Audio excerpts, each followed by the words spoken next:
The Velhari continuance had been mapping the galaxy for 11,000 years. Not exploring. Mapping. There is a difference that most younger civilizations never understand. Exploration implies uncertainty, the romantic idea that something unknown might be waiting beyond the next star. The Velhari had moved past that feeling so long ago that their historians had to search through 6 layers of archival translation just to find a word that once meant wonder.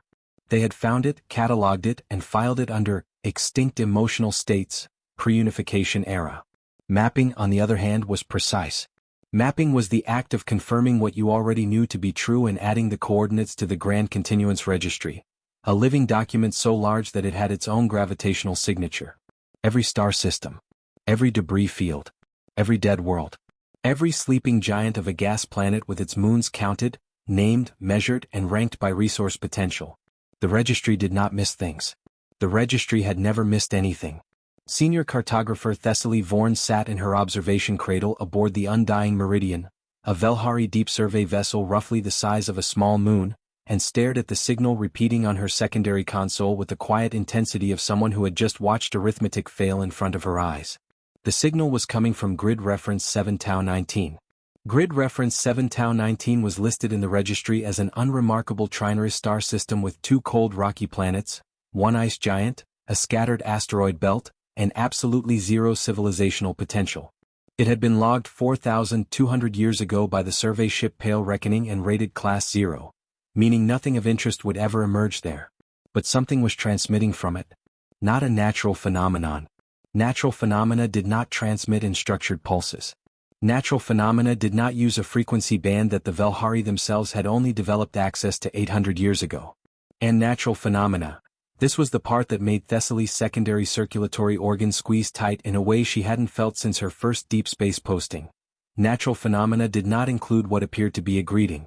She ran the translation buffer 3 times. It came back the same each time. Hello. We've been trying to reach you for a while.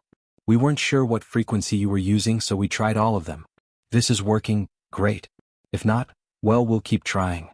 Thessaly sat very still for a long moment. Then she opened a direct channel to Admiral Soreth Kane on the command deck and said, in the flattest voice she could manage, "Sir, I need you to look at something. I also need you to be sitting down when you look at it because I am sitting down and I still feel like I might fall." Admiral Soreth Kane was not a man who unsettled easily. He had overseen 14 contested space mediations, survived the breach of Karath Station, and once sat in a diplomatic chamber for 9 continuous hours while 2 warring civilizations screamed at each other in overlapping frequencies that physically vibrated his secondary ear membranes until they bled. He had not flinched. His subordinates admired him for it. His superiors trusted him because of it. He stood in front of Thessaly's console now and said nothing for a very long time. "Play it again," he said finally. She played it again. "Hello. We've been trying to reach you for a while. And this is coming from 7 Tau 19. "Yes, sir." Which the registry classifies as Class 0. Uninhabited. Assessed 4,200 years ago. No reassessment flagged. Kane looked at the coordinates on the star chart. Then he looked at the signal analysis.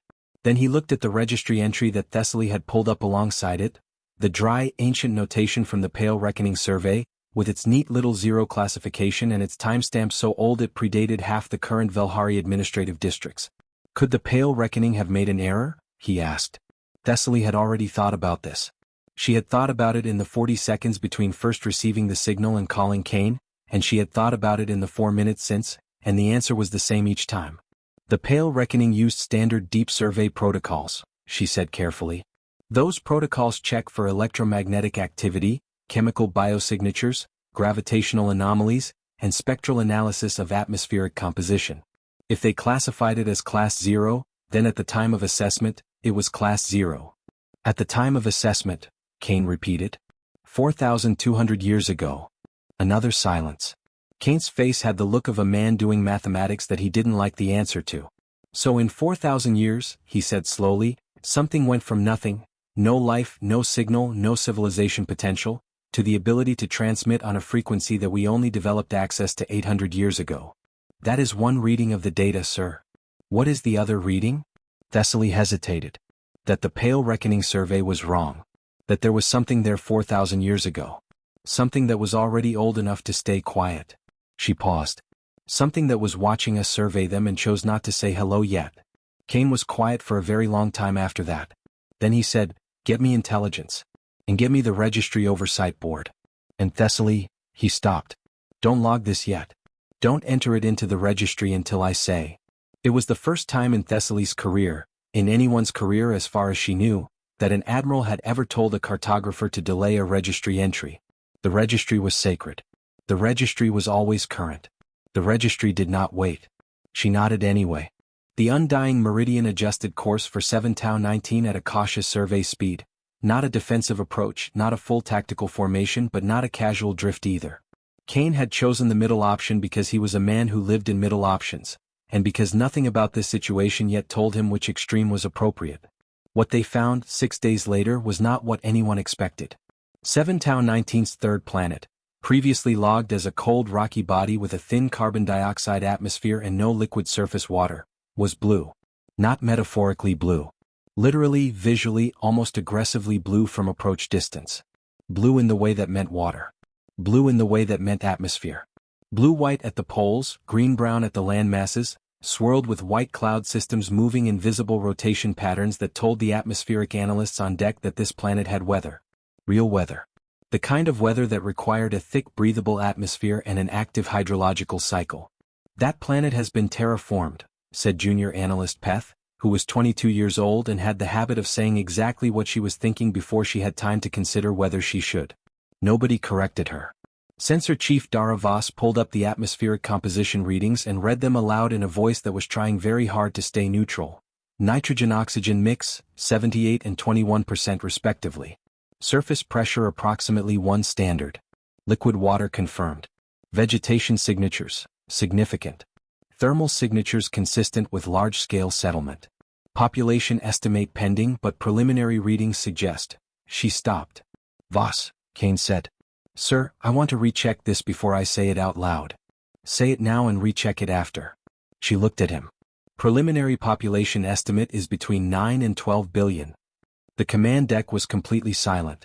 9 to 12 billion individuals on a world the registry had classified as lifeless. 9 to 12 billion individuals who had, at some point between 4,000 years ago and now, not only developed civilization but developed it to the scale of a full planetary society, with the technological capacity to terraform their own world, transmit across deep space on advanced frequencies, and apparently noticed the Velhari survey ship coming and wait patiently for it to arrive. They knew we were coming, Thessaly said from her station. It wasn't a question. How long before we're in visual transmission range? Kane asked. 40 minutes, sir. Then someone get me a clean uniform, he said. Because in 40 minutes we're going to have the most important first contact conversation in Velhari history, and I would like to not be wearing yesterday's duty clothes for it. They called themselves humans. The word was simple, almost startlingly so. One of the Velhari linguists noted privately that it was etymologically rooted in a concept meaning of the ground or of the earth, which she found philosophically interesting. The Velhari's own name for themselves translated, through 6 layers of archival language, to those who completed the counting. The difference between the two names said something, she thought. She wasn't sure yet what. The human who appeared on the transmission screen 43 minutes after Kane had requested his clean uniform was a woman named Elena Vasquez. She looked young, though the Velhari biometric systems were immediately uncertain about human age, flagging a note that the species apparently aged in ways the sensors hadn't been calibrated for. She was sitting in a chair in what appeared to be a very ordinary room. There were papers on the desk behind her. There was a cup of something warm and steaming near her right hand. There was a window behind her showing a blue sky day on what was, Thessaly kept reminding herself, a world that 4,000 years ago had no sky at all. Elena Vasquez smiled. Admiral Kane, she said. Her pronunciation of his name was slightly off, the second syllable too hard, but the fact that she used his name at all sent a cold ripple through everyone on deck. They had not yet transmitted any crew identification. Thank you for making the detour. I know 7 Tau 19 is not exactly on your standard survey route. Kane kept his expression neutral. He was good at that. Ambassador Vasquez, he said, a title he was assigning because someone had to have a title and she was the one sitting in the chair. I have some questions. I'm sure you do, she said. We have some too. I thought we might trade. She picked up the cup beside her and drank from it, a small, unhurried gesture. We've been watching the Velhari continuance for about 2,000 years. Not closely. We're not a surveillance kind of people generally. But when a civilization that large moves through your neighborhood often enough, you start to pay attention. 2,000 years, Kane said. Give or take. And you chose to say hello now. She tilted her head slightly. We chose to say hello when we thought the conversation would be interesting, she said. We weren't ready before. There's a difference between being able to speak and having something worth saying. Pause. We think we have something worth saying now. Which is? She looked at him for a moment, a direct, calm, unhurried look that several of the Velhari crew would later describe in their personal logs as feeling like being read rather than seen. The Drath are coming, she said. You already know that. You've known for about 60 years based on the intelligence patterns we've been able to observe. What you don't know, what your registry doesn't know, is that they've already moved. They left their staging system 14 months ago. They're not where you think they are. The silence on the command deck was total. Kane said, How do you know that? Elena Vasquez smiled again. It was not a boastful smile. It was the smile of someone who had been waiting a long time to have this specific conversation and was trying not to let the relief of it show too much. That, she said, is the interesting part. Let the record show that the Drath were not monsters. This is important to say clearly because what follows might make them sound like monsters, and that reading would be wrong in a way that matters. The Drath were a civilization of approximately 40 billion, spread across 19 systems, with a history of expansion that stretched back 8,000 years. They were methodical. They were patient. They were, by most objective measures of civilizational development, remarkably successful. They were also coming. The Velhari had known about the Drath for a long time, long enough that the relationship between the two civilizations had calcified into a kind of cold formality that everybody on both sides understood to be temporary. The Drath expanded. That was simply what they did. Not out of malice, not out of ideology, but out of what their own philosophers called the logic of continuation. The idea that a civilization that stopped growing was a civilization that had accepted its own eventual end, and that acceptance was the one thing their culture considered unforgivable. They had absorbed 11 civilizations. Not destroyed, absorbed. The distinction was one that the Velhari found deeply uncomfortable, because it was technically more merciful than destruction and yet felt, in ways that were hard to articulate in formal diplomatic language, like something worse.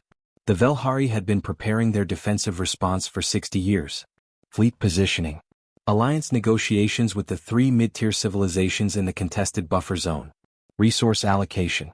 The Grand Continuance Registry had an entire classified section, the only classified section in its entire 11,000-year history, dedicated to modeling Drath expansion trajectories and calculating the optimal response window. All of it was based on the assumption that the Drath fleet was still in their staging system. Show me, Kane said.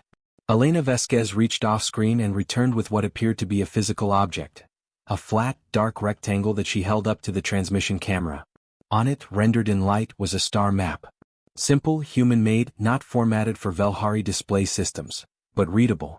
The Drath staging system was marked. And beside it, along a route that nobody in Velhari intelligence had modeled, was a dotted line showing movement. They went wide, Elena said. Around the Karath Vale. Everyone assumes that route is too long, too fuel costly. Standard Drath fleet doctrine doesn't use it. She tapped the screen. But this isn't a standard Drath fleet. The composition is different. We tracked 17 ships we'd never seen before, heavy, slow, clearly resupply configured. They're not planning a fast strike. They're planning to stay. How did you track them through the veil? Kane asked. Our own long-range sensors can't penetrate it. No, she agreed. But ours can. Another silence. Why? Said Thessaly suddenly from her station, then caught herself and looked at Kane, who nodded. Elena turned toward the sound of the voice. Why can our sensors penetrate it, or why are we telling you? Both, said Thessaly. The first answer is complicated and will take a while, Elena said. The second answer is simple. She set the star map down. Because we've been watching what the Drath do to the civilizations they absorb. And we've decided we don't want that to happen to you. Pause. Or to us. Thessaly Vorn did not sleep that night. This was not unusual for her during deep survey postings. Her sleep cycle had always been irregular in open space, something about the particular quality of recycled air on long-haul vessels that her body never fully accepted. But tonight was different. Tonight she lay in her bunk and stared at the ceiling and thought about a question that had been sitting at the back of her mind since the first moment she'd seen the signal from 7 Tau 19. She was a cartographer. She had been a cartographer her entire adult life, the same as her mother and her mother's mother, going back 4 generations in a family that had given itself to the registry with a devotion that, if she was being honest, was not entirely different from the way some species gave themselves to religion. The registry was truth.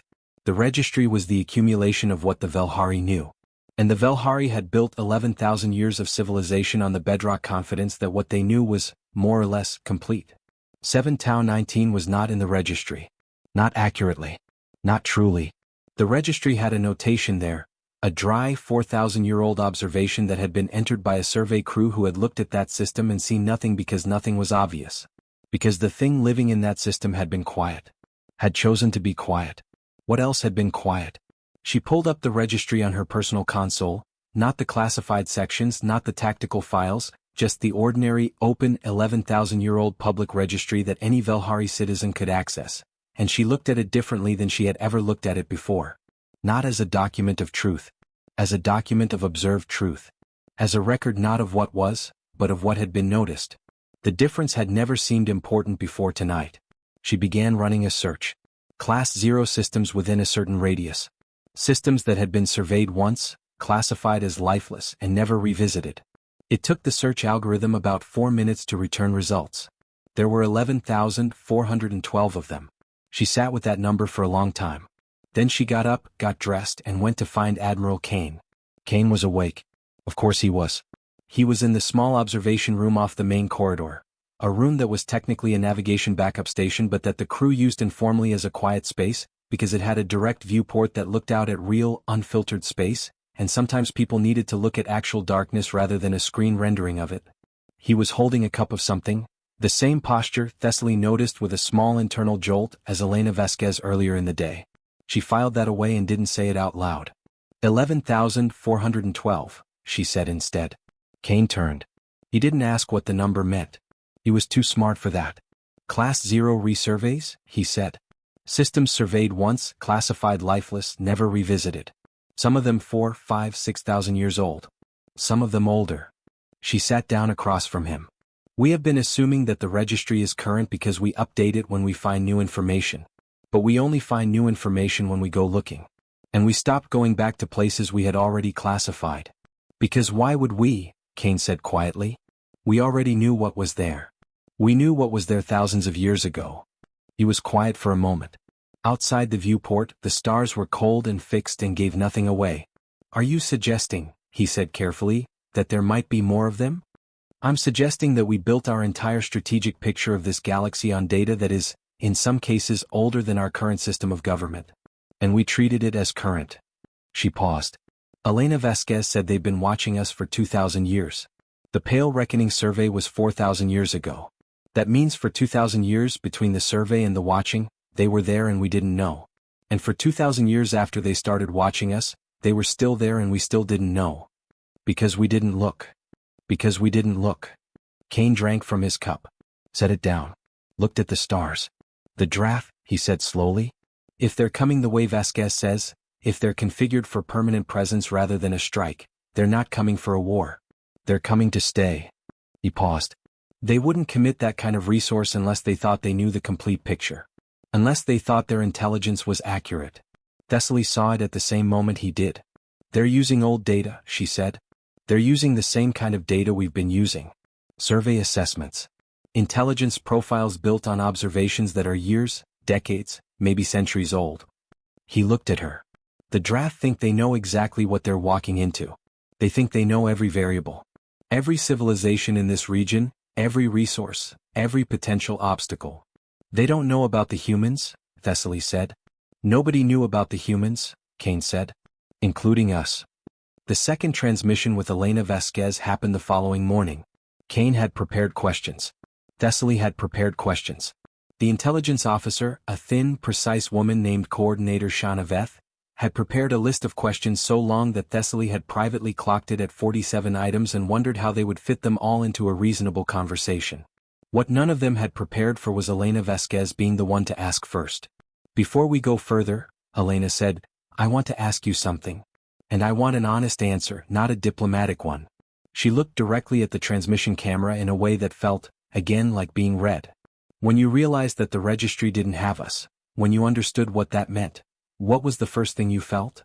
The Velhari officers on deck exchanged looks. Kane said carefully, "That's a personal question." "Yes," Elena agreed. "It is." Pause. Kane considered. Then, because he was underneath the clean uniform and the Admiral's composure, a man who had earned his position partly through a quality that his own culture undervalued and called excessive transparency, he said, "Fear." Elena nodded. Like this was the right answer. Like she had needed to hear it. "Good," she said softly. "That's the correct response. Not because fear is useful in itself, it mostly isn't, but because it means you understood immediately what it meant. That your model of the galaxy was incomplete. That the thing you'd built your entire strategic reality on had a hole in it you didn't know was there." She paused. "The Drath won't feel that. When they encounter the unexpected, their philosophical framework doesn't have a category for fear of their own incomplete knowledge. They feel disruption. They recalculate. But they don't sit with the fear of not knowing. They skip past it to the next calculation." "You've studied them," Shanaveth said. "We've studied everyone we could reach," Elena said. "For about 800 years. Quietly. Another pause. "Here is what we believe. The Drath are not going to lose this campaign because they're outgunned. They're extraordinarily well-resourced. They're not going to lose because they're outmaneuvered, because they're excellent strategists and they've done this 11 times. They are, however, going to lose this campaign, if they lose, because they are walking into a region of space that contains a variable they have no record of, no model for, and no philosophical framework to process when they encounter it." "Us," Kane said. "Partly," Elena said. "But not the way you're thinking." She looked at something off-screen for a moment. Then back. "We're not a military civilization," she said. "I want to be very clear about that. We have certain capabilities because 9 billion people on one world need to be able to protect themselves, and we've had some difficult centuries in our own history. But we are not going to win this by fighting. That's not what we're offering you." "Then what are you offering?" Thessaly asked. Elena Vasquez smiled. The unhurried, unboastful smile. "We're offering to let the Drath find us," she said, "before they find you." Here is what the Velhari did not fully understand about the humans until Elena explained it directly, in plain language, over the course of about 2 hours. The humans had spent the last 800 years studying every major civilization in their stellar neighborhood. Not militarily. Not economically. Philosophically. They had built, over 8 centuries of careful, undetected observation, a comprehensive model of how each major civilization thought, what frameworks they used to process new information, where those frameworks were strong, and where they had load-bearing gaps. This had come, Elena explained, from a particular feature of human intellectual history. "We've been wrong a lot," she said. "Not occasionally, systematically, spectacularly, in ways that cost us enormously. We've been wrong about the shape of our world, the structure of matter, the age of our own planet, the nature of disease, the behavior of economics. Wrong in ways that entire civilizations of our own people built their lives on, and then had to rebuild when the wrongness became undeniable." She paused. "We got good at noticing the shape of wrongness. Not always in time to prevent it.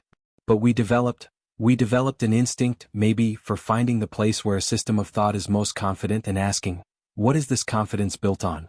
How old is the evidence? What would have to be true for this to be wrong?" She looked at Kane. "The Velhari built the registry on the assumption that thorough observation, repeated across enough time, becomes equivalent to truth. The Drath built their expansion doctrine on the assumption that a civilization that has succeeded 11 times in the same way will succeed an 11th. She stopped. A 12th time. In the same way. And you built your approach on the assumption that being unknown is a resource," Thessaly said slowly. "Yes," Elena said. "Exactly that. Ybmja. From now on I think about the registry differently," Thessaly said, not really meaning to say it aloud. "It was a personal thing, an internal thing, the kind of statement you make to yourself in the dark of a sleepless night. Came out anyway." Elena looked at her. Something in her expression softened. "That's all we're really asking," she said quietly. "Not to fight for us. Not to make us part of your empire. Just look again. At the things you were sure about. Look again." They came out of the Karath Vale 13 days later. Kane had repositioned the undying meridian in those 13 days on Elena's suggestion, to a specific coordinate that the humans had identified, a deep space position between the Vale's edge and the Velhari border that offered optimal sensor range and, more importantly, was on the exact route that the human tracking data predicted the Drath fleet would take. The fleet was larger than intelligence had modeled. Not enormously, the Velhari's error was in the single-digit percentage range, which would normally be considered excellent accuracy. But in terms of absolute numbers, even a small percentage error across a fleet this size meant several hundred additional ships. Shanaveth made a note in her log that she hoped nobody on the Strategic Planning Council would ask her to explain. What happened next unfolded over approximately 6 hours. The Drath fleet emerged from the Vale in standard formation, staggered column, lead scouts pushed forward, the slow resupply ships protected in the center. Every piece of it was exactly the formation their doctrine specified for a long campaign advance. It was, Kane thought, watching the tactical display, the formation of a civilization that had done this many times before and fully expected to do it the same way again. They crossed into 7 Tau 19's outer system boundary at hour 2. Their sensors would have found the planet immediately. What happened next? What Kane watched on the long-range feed with a sensation he would describe later, privately, as something between awe and grief, was the Drath fleet doing something it had, according to Velhari intelligence records, never done in 8,000 years of expansion campaigns. It stopped. The entire fleet, all staggered columns and resupply ships and forward scouts, decelerated to a full stop in the outer system. No weapons discharge. No communication signal to the Velhari border. Just stillness. What are they doing? Peth asked, in the small voice of someone watching something they don't have a category for. They're looking at a planet that their records say should be empty, Thessaly said. And it isn't empty. And their records are exhaustive and they trust them completely. She paused. And they don't know what to do with that. The Drath fleet remained stationary for 4 hours. Then it began slowly to retreat. Karo was not a Velhari word. It had no direct translation in the registry's linguistic archive. Elena Vesquez used it in the third transmission, after the Drath fleet had retreated to the far edge of the Karath Vale and stopped there, neither advancing nor returning home, sitting in the uncertain dark between known and unknown space like a mind that has encountered a thought it cannot finish. In our language, one of our older ones, not the one I'm speaking now, there is a word, Karo, she said. It doesn't translate cleanly. The nearest equivalent is something like the pause before a person realizes they have been fundamentally mistaken. The silence between the last confident thought and the first uncertain one. It's not a bad moment in our understanding. It's actually considered, in the philosophical tradition that gave us the word, to be one of the most important moments a thinking being can have. Kane looked at the tactical display, where the Drath fleet still sat at the Vale's edge. They are in Karo, he said. Yes, Elena said. And the question, the important question, the one that determines what comes next, is what they find when they come out of it. They might come out of it angry, Shanaveth said flatly. They might, Elena agreed. That's one possibility. Disruption recalculated as threat, doctrine reasserted, campaign restarted with amended models. She paused. But they stopped. That's the thing. An expansion civilization that has never stopped. The Karo is happening. What we don't know yet is whether it will become something else. What do you want it to become? Thessaly asked. Elena was quiet for a moment. Not the calculating silence of someone choosing a diplomatic answer. The genuine silence of someone deciding whether to say a true thing out loud. I want them to find out that they are not as complete as they thought, she said finally. The same way you found out. The same way we find out every few generations about ourselves. I want the Drath to discover a Class 0 system that turned out to be full of life. Not to defeat them. Not to absorb them the way they've absorbed others. Just to show them the hole in their map. She looked directly at the camera. Because a civilization that knows its map has holes looks at the galaxy differently. And a galaxy full of civilizations that know their maps have holes is a very different place than the one we're living in now. Nobody on the command deck said anything for a long time. HFY, Thessaly said softly. From now on. The phrase she had used once before about the registry. She said it again now, and this time she meant it more broadly. About everything. HFY, we look again. 6 months later, the Velhari Continuance undertook the largest institutional revision in its 11,000-year history. It was called, officially, the Grand Continuance Registry Reassessment Initiative. The formal language was dense and bureaucratic and intentionally understated, the way Velhari official language always was, because Velhari official culture had a long tradition of treating dramatic things as though they were administrative ones, on the theory that drama invited error and administration invited precision. What it meant, in practical terms, Every Class 0 system in the registry that had not been resurveyed in the last 500 years would be resurveyed. All 11,412 of them. It would take decades. The Velhari public, when the initiative was announced, responded with a range of reactions that the cultural analysts had not fully predicted. There was some anxiety, the natural response to being told that the thing you had trusted as complete was not complete. There was some bureaucratic resistance, which was always expected with projects of this scale. But there was also something else, something that showed up in public correspondence and social commentary and in the private logs of survey crews who had been assigned to the project before it was announced. Excitement. The word that had been filed under extinct emotional states, pre-unification era. It turned out the word for wonder had not been extinct. It had just been resting. Thessaly Vorn requested assignment to the reassessment initiative on the first day applications were open. She was given lead cartographer status on survey vessel New Reckoning. The name was her suggestion, assigned to a sector of Class 0 systems that had last been visited 6,000 years ago. She did not know what she would find. She was discovering the point. On the third planet of 7 Tau 19, Elena Vasquez sat at her desk on a blue sky afternoon, with papers spread around her and a warm cup near her right hand, and read the official Velhari announcement about the reassessment initiative on a small screen that had no business receiving Velhari public broadcasts at this distance, but received them anyway, because the humans had been quietly building that capability for about 300 years on the off chance that it would one day be useful. She read it twice. Then she set the screen down and looked out the window at the sky, that improbable hard-won blue sky, built over 2,000 years of slow and patient work on a world that a survey crew had once glanced at and found nothing worth noting. She didn't say anything. She didn't need to. Outside, in the middle distance, her colleague was calling across the courtyard about something logistical, something about transmission calibrations for the next contact attempt. There were 37 civilizations in the local cluster that the humans had been observing quietly for various lengths of time, and the list of which ones to reach out to next, and when and in what order and with what opening words, that list was long and complicated and regularly debated. Elena picked up her cup. The stars were already coming out in the early evening sky, the trinorous suns of her home system setting in their staggered sequence.